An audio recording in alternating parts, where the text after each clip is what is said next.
आणीबाणीसम काहीतरी देशात घडणार हे आधीच आम्ही प्रिडिक्शन केलं. काँग्रेसनीच लोकशाही देशाला दिली हे तर वास्तव आहे. फक्त माझी सत्ता एवढ्या कारणाखातर त्याने ॲबरेशन केलं, पण संविधानाची हत्या नव्हती. एकही विरोधी पक्षाची बातमी यायची नाही. फक्त इंदिरा गांधीने आणीबाणी. पण याला माझं असं म्हणणं आहे की समस्त काँग्रेसवाल्यांचा आतून विरोध होता. हे काय बरोबर नाही चाललं. इंदिरा गांधींना जनादेशाने एवढा अर्थ मिळतो का? ज्या लोकांनी जनादेश दिला आहे त्यांनाच लोकांच्या ऐवजी तुम्ही प्रजात सांगणं, हक्कहीन प्रजात हे सांगण्याचा हक्क कोणी दिला? आणीबाणी काळामध्ये फॉरेन प्रेसला इंदिरा गांधींनी मुलाखत दिली आणि माझी आणीबाणी लावणं ही घोडचूक होती असं कबूल केलं. हा फरक आहे.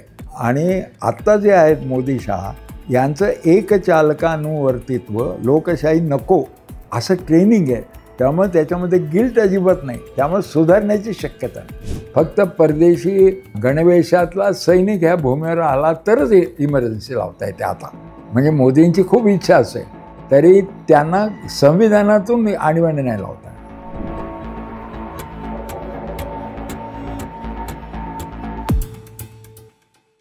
नमस्कार, द पॉलिटिक्समध्ये आपलं स्वागत.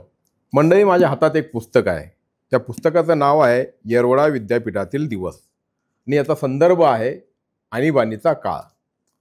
आणीबाणीच्या काळात आणीबाणीच्या विरोधात ज्या लोकांनी लढा उभारला होता, ज्यांनी संघर्ष केला, ज्या लोकांना तुरुंगवास भोगावा लागला, त्यांच्यातल्याच एकानं हे पुस्तक लिहिलं आहे. आणि आज निमित्त असं आहे की आणीबाणीला 50 वर्षे पूर्ण झाली आहेत आणि हा दिवस संविधान हत्या दिन म्हणून पाळला जातो आहे. आणि याच अनुषंगाने याच आणीबाणी संदर्भात आपण जाणून घेणार आहोत. या पुस्तकाचे लेखक माझ्यासोबत आहेत. मी अरुण मेहत्रे आणि माझ्यासोबत आहेत डॉक्टर कुमार सप्तर्षी, जे ज्येष्ठ गांधीवादी नेते आहेत, सामाजिक कार्यकर्ते आहेत आणि त्यांनीच हे पुस्तक लिहिलं आहे आणि आणीबाणीशी त्यांचा अतिशय निकटचा संबंध आलेला होता. डॉक्टर, आमच्या या कार्यक्रमामध्ये, खास शोमध्ये आपलं स्वागत. ज्याचा आपण आत्ता उल्लेख केला आहे, ज्याविषयी आपण बोलणार आहोत ती म्हणजे आणीबाणी. 50 वर्षांचा हा कालखंड आहे आणीबाणी होऊन गेल्याचा. आजचा दिवस संविधान हत्या दिन म्हणून किंवा दिवस म्हणून पाळला जातो आहे. संविधानाची खरोखरच हत्या झाली होती का? हे जे काही नामकरण झालेलं आहे किंवा त्या अनुषंगाने जे काही कार्यक्रम आज आयोजित होत आहेत त्यावरती आपलं पहिलं भाष्य. सर्वांना नमस्कार, सलाम अलैकुम, जय भीम. असं आहे की इंदिरा गांधींची पार्श्वभूमी जर बघितली, त्यांचे संस्कार, पूर्वसंस्कार, तर ते नेहरू, मोतीलाल नेहरू, त्यांचं सगळं कुटुंब त्यागी आणि काँग्रेसनीच लोकशाही देशाला दिली. हे तर वास्तव आहे. म्हणून याच्यामध्ये असं दिसतं फक्त माझी सत्ता एवढ्या कारणाखातर त्याने ॲबरेशन केलं. ही एक विकृत फांदी म्हणू आपण, पण संविधानाची हत्या नव्हती. कारण त्याने ते संविधानामध्ये तांत्रिक बसवलं होतं. तंत्रशुद्ध बसवलं होतं. लोकशाहीचा आत्मा जरी नसला तर बाईंना प्राईम मिनिस्टर राहायचं होतं. कोर्टाने निर्णय विरुद्ध दिला होता आणि त्याच वेळेला बाहेर JP आंदोलन होतं. हे JP आंदोलन आधी चालू झालं, मग कोर्टाचा निर्णय लागला. तर त्याच्यामध्ये आपल्याला एक लक्षात घ्यायला पाहिजे की JPंची पण ही लाडकी मुलगी, ती मुलगीच मानायची. बरोबर आहे. तर JP आणि इंदिरा गांधी यांच्यात अंतर कसं पडलं? 71चं बांगलादेश वॉर झालं, त्यावेळेला आतासारखं उटपटांगिरीनं झालं नव्हतं. परराष्ट्र नीतीमध्ये बाईंची फार मास्टरी होती. तर इंदिराबाई स्वतः काही अनेक राष्ट्रप्रमुखांना भेटल्या होत्या, लॉबिंग केलं होतं. पण काही ठिकाणी त्यांना वाटलं की माझ्यापेक्षा नैतिक प्रभाव जयप्रकाश नारायण. तर जयप्रकाश नारायणांना त्यांनी अनेक राष्ट्रप्रमुखांना 71चं वॉर सुरू करण्यापूर्वी भेटायला सांगितलं होतं. म्हणजे विली ब्रँड त्यांचे पर्सनल दोस्त होते. इंग्लंडमध्ये खूप पर्सनल दोस्त होते आणि JPने अगदी आपल्या मुलीकरता ते काम आनंदाने केलं होतं. पण पुढे असं झालं की 71ला पाकिस्तानचे 2 तुकडे झाले, वॉर झाला. पण वॉर हे नेहमीच नंतर महागाईला कारणीभूत असतं. तर खूप महागाई झाली आणि खूप आंदोलनं सुरू व्हायला लागली आणि त्याच्यामध्ये इंदिरा गांधी डिस्टर्ब झाल्यावर जे पींची भेट घेतली त्याने. आणि आपल्या वडिलाला जसं सांगतात तर हे विरोधी पक्ष लोक माझ्या फार ते समजून घेत नाहीत मला वगैरे असं आहे. तर जे पींचं असं होतं की लगेच डोळ्यात अश्रू यायचे दुसऱ्याची वेळ. म्हणून ते मी बघतो सगळं. आणि त्यांनी सगळ्या विरोधी पक्षांच्या प्रमुख नेत्यांशी बोलले, अरे परिस्थिती ही देशापुढची अशी आहे. आणि मग त्यांनीच त्यांच्या डोक्यातून कल्पना काढली, कारण त्यांनी एक वचन घेतलं होतं की इंदिरा गांधी माझी मुलगी जरी असली मला माहिती तिला पंतप्रधान नाही म्हटलं तर नाही चालणार, तर ती पंतप्रधान चालेल का, तर सगळ्यांनी होकार दिला होता. म्हणून त्यांनी सूचना केली की इंदिरा गांधींच्या नेतृत्वाखाली सर्वपक्षीय सरकार व्हावं, त्याला राष्ट्रीय सरकार म्हणावं आणि सर्व चॅलेंजेस सर्वांनीच मिळून बघावी. तर बाईंच्या दृष्टीने तो आंदोलनं थांबली असती, पण ते खरं नव्हतंच. विरोधी पक्षाबद्दल एवढं त्यांना प्रेम नव्हतं. म्हणून ते जे पी तुझं मी काम केलेलं आहे असं निरोप दिल्यानंतर आपण भेटू, तर त्यांना CID कळलं होतं काय सूचना करणं, तर ती त्यांनी नाकारली. असं होऊ नये म्हणून त्यांनी जे पींना भेटच दिली नाही. मग होता होता इकडे जे पी आंदोलन सुरू झालं, कारण त्या काळामध्ये भ्रष्टाचार वाढला होता, इनर्शिया म्हणजे काही न करणं हा नोकरशाहीचा स्वभाव वाढला होता. लोकांचे प्रश्न सुटत नव्हते आणि ठिकठिकाणी आंदोलन चालू होती. त्या सगळ्या आंदोलनाला एक राष्ट्रीय नैतिक अधिष्ठान नव्हतं. ते लोकनायक जयप्रकाश नारायण यांनी पुरवलं. त्यावेळेला ते 42चे हिरो राहिले नव्हते. तो एक वृद्धग्रस्त ज्येष्ठ एवढं होतं आणि पंतप्रधानपद नाकारलेला. नेहरूंनी त्यांना उपपंतप्रधान केलं होतं, म्हणजे पुढचा वारस त्यांना नेमलं होतं नेहरूनंतरचं, तरी ते त्यांनी नाकारलं होतं. तर अशा माणसाला त्यांची पहिली सभा झाली गांधी भवन नाही, गांधी मैदान पाटण्याचं. बरोबर, मी हजर होतो त्याला. फार मोठं मैदान आहे ते, भयंकर मोठी सभा होती. जे पी आजारी होते, किडनीचं त्यांना आवाज होता म्हणून ते आजार असल्याने ट्यूब होती आणि बाटलीमध्ये त्यांचे लघवी पडायची, ती स्टूलावर ठेवून त्यांनी भाषण केलं. माझ्या आयुष्यातलं पहिलं भाषण की जॉर्ज फर्नांडिसचे आमचे दोस्त असल्याने ते जसं गळ्याच्या शिरा दिसल्याच पाहिजेत असं भाषण ओरडून करायचे, पण कन्व्हिन्स करायचे लोक. तर त्या धर्तीचे आम्ही करतो. हे अत्यंत शांत. आणि ते म्हणाले इंदिरा गांधी माझी मुलगीच आहे, पण ती पंतप्रधान पदावर आहे. तर पंतप्रधान पदावर बसलेल्या माणसांना खोटं बोलणं शोभत नाही. तर त्यावेळेला मी पाहिलं 10-15 लाखाच्या सभेत लहर गेली. आता बाईंचं खरं नाही, बाई संपल्या. हे आणीबाणीची पार्श्वभूमी. म्हणजे चिंगी पटण्यातनं पडली त्या गांधी मैदानावरच्या सभेतनं असं म्हणायचं. ती खोटं बोलते. हे ते स्वतः म्हणाले. कन्याश्री म्हणून काय झालं, पंतप्रधान पदावर बसल्यानंतर खोटं बोलू नये, म्हणजे नैतिकतेचा विषय त्यांनी. तर त्याला नैतिक अधिष्ठानाचं इंजेक्शन मिळालं सगळ्या आंदोलनात. आणि जे पी यांना आम्ही गुरु मानलं होतं. 67च्या दुष्काळात काम करत होतो तेव्हा. तर 67 ते 75 म्हणजे 7-8 वर्षाचा काळ होता. तेव्हा काही त्यांचं वय फार नव्हतं. त्यांचा जन्म जे पींचा 1902 सालचा. म्हणजे ते त्यावेळेला 73 वर्षाचे होते. आम्ही त्यांना गुरु केलं तेव्हा ते 66 वर्षाचे होते. आता हे मला त्यांनी असं सांगितलं होतं जे पींनी की जे पी आंदोलन म्हणून जे आज उभरतं आहे तर ते देशात पसरलं पाहिजे. आणि माझी मुलगी इतर कोणापेक्षा मला माहिती आहे, तर ती आर्मी घालेल लोकांवर. आणि छोटं आंदोलन झालं आणि त्याच्यावर आर्मी घातली तर त्या जनतेच्या मनात येतं ह्या देशात राहू नये. आणि ते जर बॉर्डरचा प्रांत असेल तर वेगळं. तर तुझा महाराष्ट्र आहे, तुम्हाला बॉर्डरच नाही म्हणून तुम्हाला राष्ट्रीय राहावंच लागतं. तुम्ही म्हणत नाही आम्ही फुटून निघू असं म्हणत नाही कधी. तर मला त्याने विचारलं की तुझी घरची परिस्थिती चांगली असेल, बायकोची परवानगी असेल आणि आर्थिक जबाबदार नसेल तर दवाखाना सोडशील का. तर मी 4 वर्ष करत होतो, दवाखाना सोडला. म्हणलं करायचं काय. तर ते म्हणाले ठिकठिकाणी जायचं आणि सामान्य माणसापर्यंत हे आंदोलन म्हणजे काय आहे हे समजून सांगायचं, एवढंच काम खेड्यापाड्यात. तर आम्ही खूप फिरत होतो. तर मला असा अनुभव आला वैयक्तिक, तर माझ्या मागे CID लावलेला 24 तास.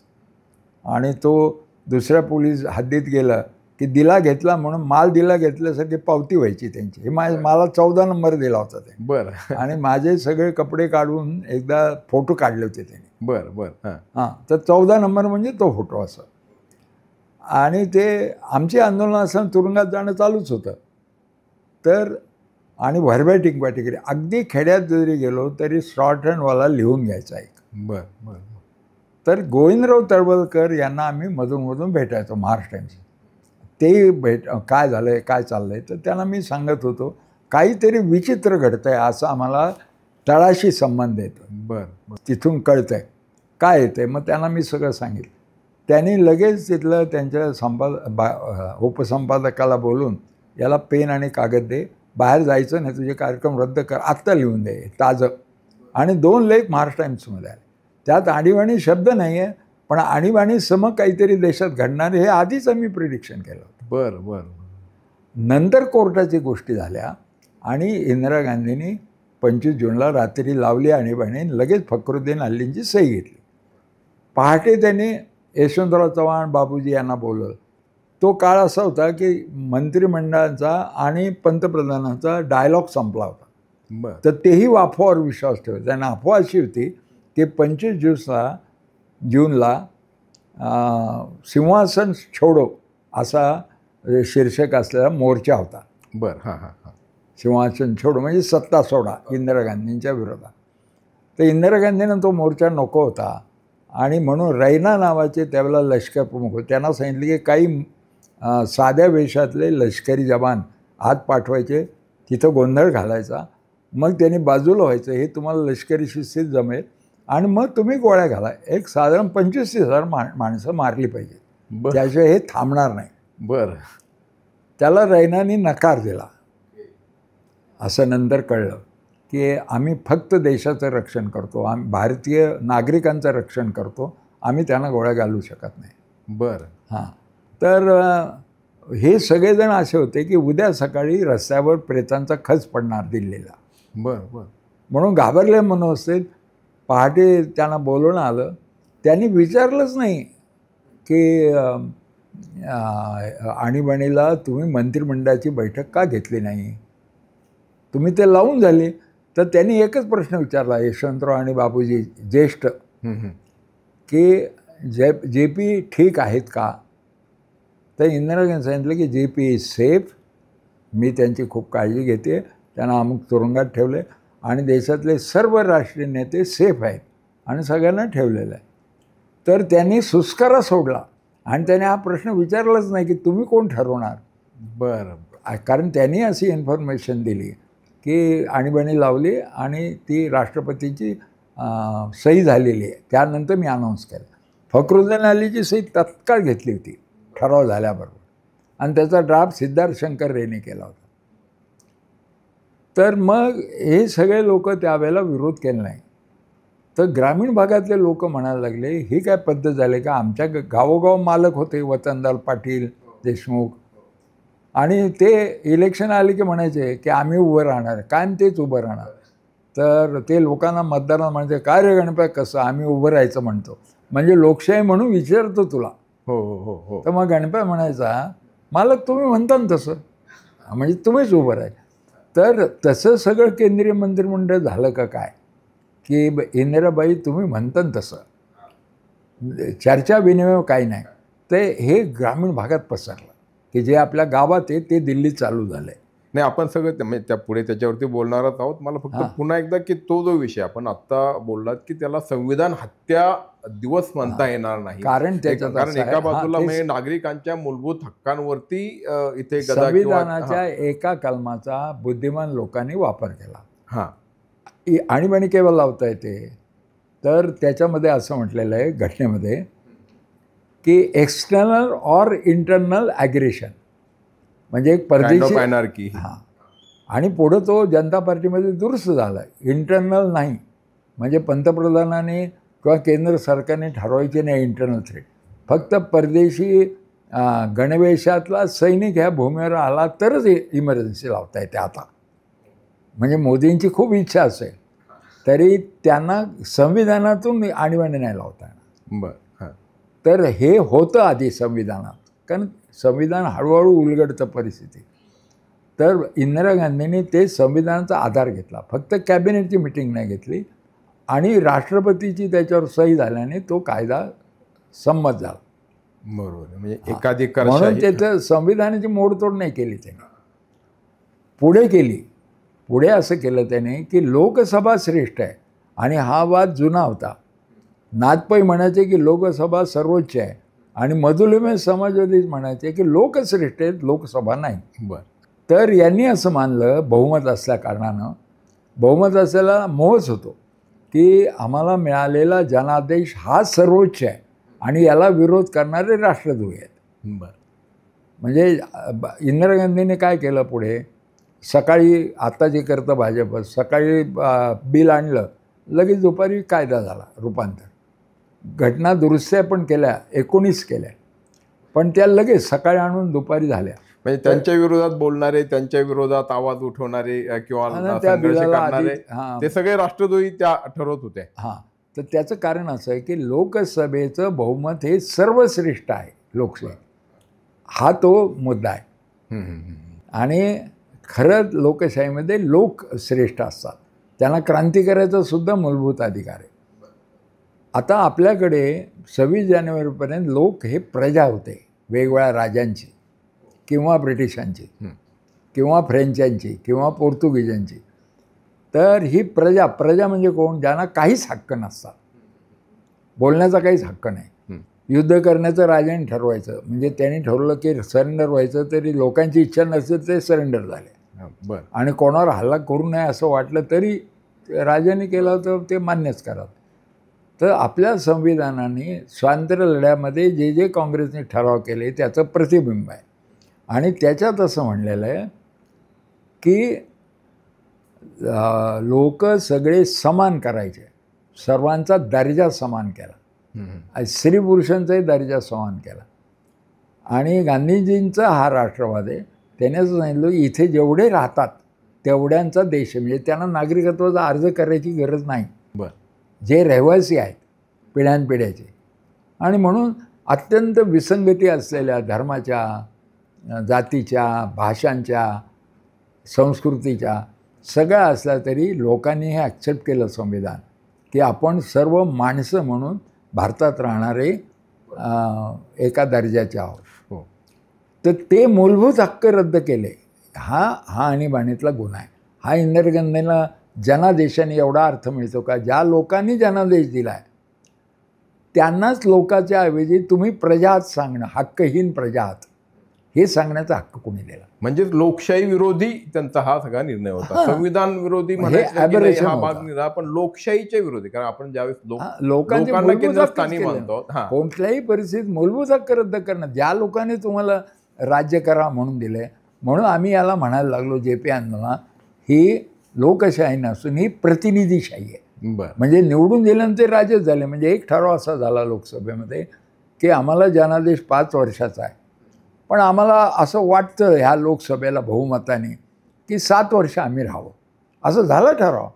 म्हणून इलेक्शन जे झालेले आहे त्या 6 वर्षांनी झाल्यात लोकसभेचे, पण परवानगी 7 वर्षाची घेतली होती. बरं. पण याच्या मागे एक त्याच्यातला फार महत्त्वाचा मुद्दा आहे. इंदिरा गांधींची सगळी परंपरा, काँग्रेसची परंपरा, लोकशाहीचे ठराव, वेगवेगळ्या अधिवेशनात चर्चा होऊन वगैरे झालेले, तेच संविधानात प्रतिबिंब आहे ना. त्यामुळं सर्वांना हे खटकत होतं, काँग्रेसमध्ये बोलत नव्हते, भय होतं. बरं. आणि इंदिरा गांधींना स्वतः गिल्टी वाटत होतं, अपराधी वाटत होतं. ते पप्पूल जयकर म्हणून त्यांचे खास मैत्रिणी, तिनं चरित्र लिहिलं इंदिरा गांधीचं, त्यात आलेलं आहे. म्हणून ते जय कृष्णमूर्तींना भेटले, त्यांच्या गुरु पप्पूल जयकरांचे. इंदिरा गांधीला त्या म्हणा की आपण भेटू गुरुजींना.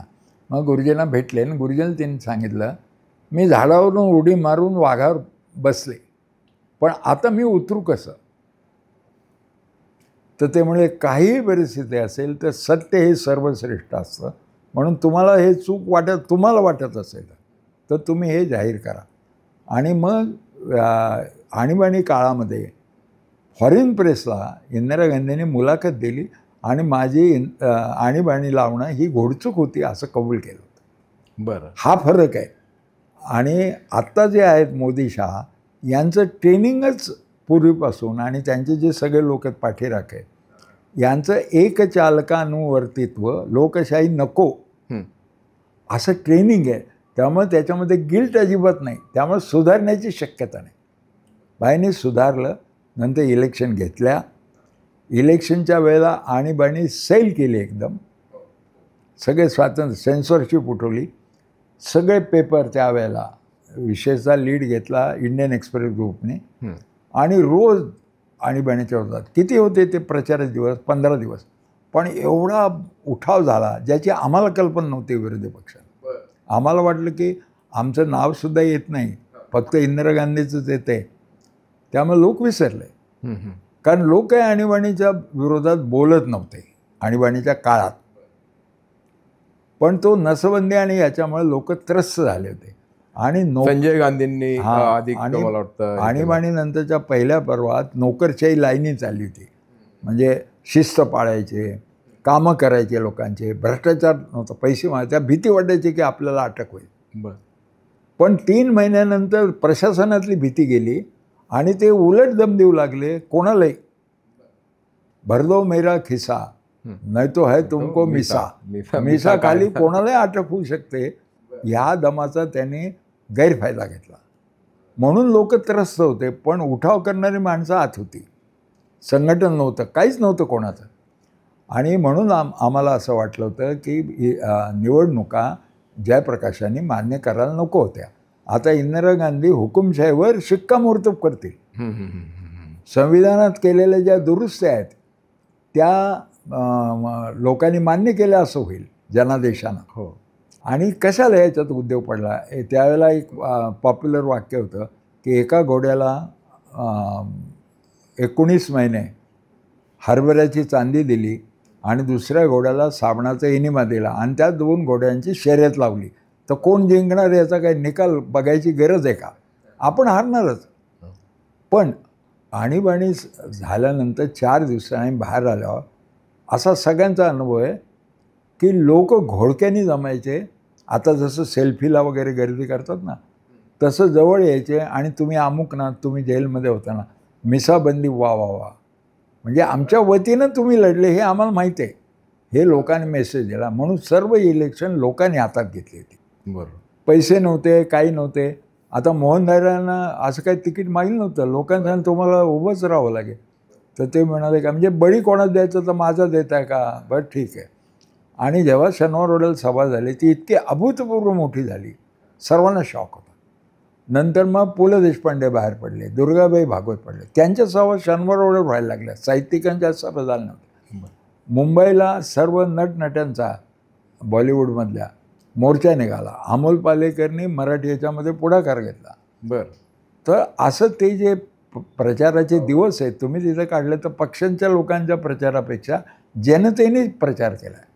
आणि हे जे पी आम्हाला आधी सांगायचे की इलेक्ट्रॉल पॉलिटिक्स म्हणजे संसदीय राजकारण हे बिघडल्यानंतर दुधाचं दही होतं, त्याचं परत दूध होत नाही.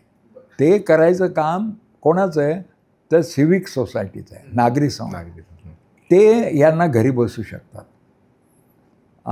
त्या स्पर्धेच्या राजकारणात जे समर्थ झाले त्यांच्याशी असमर्थ लढा देऊ शकत नाही. खेळाचे त्यांचे नियम असतात, गुंडगिरी, जातीयवाद वगैरे असं. तर त्याच्यासाठी नॉन पार्लमेंटरी सजगता नेहमी आवश्यक असते लोकशाही ठिकाणी. बरोबर आहे. आणि तोच युक्रांचा जन्म, कारण युक्रांचा जन्म घालण्यामध्ये जे पींचंही मार्गदर्शन होतं. थोडं जर सांगा बरं की म्हणजे आणीबाणी घोषित झाली आणि म्हणजे दिसेल त्याला आता किंवा केवळ तुम्हीच नाही, सगळ्यांना पकडायचं, सर्व ऍक्टिव्हिस्टांना पकडायचं, सगळ्यांना तुरुंगात सगळे सत्याग्रही जे होते किंवा. आणि RSS वर बंदी घातली होती पूर्वी. त्याची जी लिस्ट होती ती पण जागृत झाली. म्हणून यांचे म्हातारे कोतारे सुद्धा जेलमध्ये आले. म्हणून ते सारखे बाहेर जायला बघायचे, माफी मागतो, अमुक करतो. बरं. ते बाकीच्यात नव्हतं. बाकीचे ऍक्टिव्हिस्ट होते आणि नेते होते आणि सर्व RSSचे लोक आणि तुम्ही सगळे म्हणजे गांधीवादी, RSSचे लोक, शिवाय कम्युनिस्ट. जनता पक्षामधल्या कॉन्ट्राडिक्शनला खरं जबाबदार आहे इंदिरा गांधींनी केलेल्या अटका. तिने डांग्यांचे लोक सोडून म्हणजे कुमार केतकर वगैरे डांगेवादी, बाकी सर्वांना पकडलं होतं. तर मग लोकांचा साधारण असा मानस की बुवा आता इतके लोक तुम्ही जेलमध्ये राहिलात तर आता तुम्ही एकत्र कसे नाहीत. हा प्रश्न स्वाभाविक आहे, म्हणजे नंतरही हा मग इंदिरा गांधीला काही कळत नाही का, तिने तुम्हाला का टाकलं. CPM-वाले होते येरोड्याला आमच्या 400 लोकात. हे होते मुस्लिमांच्या ज्या संघटना जमाते इस्लामी ते होते, RSSचे होते, माजी जनसंघे होते, माजी समाजवादी होते, आणि मग बाकी ॲक्टिव्हिस्ट. हे याची पथारीवाल्याची संघटना आहे आतमध्ये, कुठलीही संघटना असेल जनतेची ते सगळे लोक आतमध्ये, असं होतं ते. पण आतमध्ये चांगले वागत होते जेलर वगैरे. बरं. म्हणजे मला काय म्हणायचं आहे की आणीबाणी हे ॲबरेशन होतं, लोकशाहीवर एक खराटा असा ओढल्यासारखा होता. पण बाकी लोकशाही ठिकठिकाणी जिवंत होती ना, जेलरने कधी अपमान नाही केलं कोणाची. बरं. आम्ही सूचना केल्या काही की चांदणी रात्रीचं यार्डाचं कुलूप लावा, पण खोल्यांची कुलूप बंद ठेवा, आम्हाला जरा चांदण्यात बस, तर द्यायची परवानगी. आम्हाला मग उन्हाळ्यात गार पाणी पाहिजे, माठ ठेवा, तर ठेवायचे ते. अशा बारीक सारीक गोष्टीमध्ये जेल तुम्हाला सोडायचं का नाही हे आमच्या हातात नाही, पण बाकी तुम्हाला कम्फर्टेबल इथे ठेवू. पण बाकी गोष्टींवरती निर्बंध, म्हणजे आता उदाहरणार्थ वृत्तपत्रांचे संपादक, काय मदरलँड असू द्यात किंवा इंडियन एक्सप्रेस, या सगळ्यांना आत टाकलेलं, त्यावरती गदा आली होती, किंवा जाहीरपणे सेन्सरशिप होतीच ना, किंवा जे करायचं ते भूमिगत पद्धतीने किंवा करायचं. हा पेपर एक जर रद्द केला तर लगेच दुसऱ्या मजकुराचा करता यायचा नाही, तर रात्री तयार झालं कॉन्स्टेबल यायचा आणि तंबाखू चोळत म्हणायचं मला वाटतं हे नको, तर मग वर्तमानपत्र तिथे पांढरं ठेवायचे कोरं. बरं. आणि तसं छापलं जायचं. त्यामुळे लोकांना हे कट केलं एवढं कळायचं, पण एकही विरोधी पक्षाची बातमी यायची नाही, फक्त इंदिरा गांधीने आणीबाणी. बरं. पण याला माझं असं म्हणणं आहे की समस्त काँग्रेसवाल्यांचा आतून विरोध होता, हे काय बरोबर नाही चाललं.